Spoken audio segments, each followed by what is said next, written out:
Well, I wrote a book, okay, inside the vault, Right. and I explain all this in the book, how we got to where we are. And we just found it was so easy to do. In fact, I had my sister, she worked at Isley's in the Boardman Plaza, and I would take her to work. I was 16 years old. Yeah. When we started robbing the banks too. But I'd take her to work because worked at Isley. She was 15, year under me, right? So I'm sitting there in the parking lot one time and I pulled her. I see this guy in the Mahoning Bank. He's down in the window there pulling all these bags out of a night drop outside. Yeah. So I went back and I told my brother, I said, piss on robbing banks. We got to get that kind of money there. So it said on the window there, premises protected by Diebold.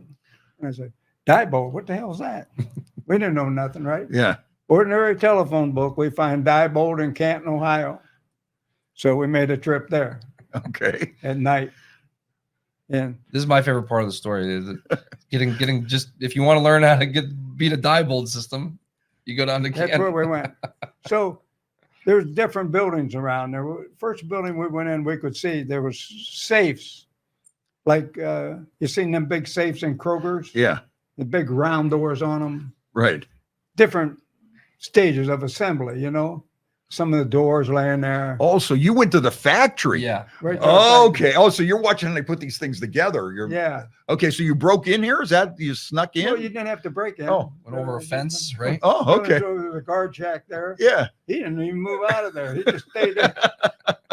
And these are the guys that are in charge of the so-called the security for all these banks and stuff, and you can just walk in their plant practically. Well, we didn't go in the main office. Yeah, where the big boys are. Yeah. We're just out there in the yard. Yeah. Yeah. So we see this round door. It's about a 24-inch, I think.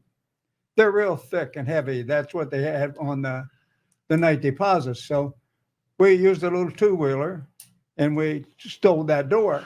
And that door weighed 300-400 pounds. It's heavy duty. It's thick.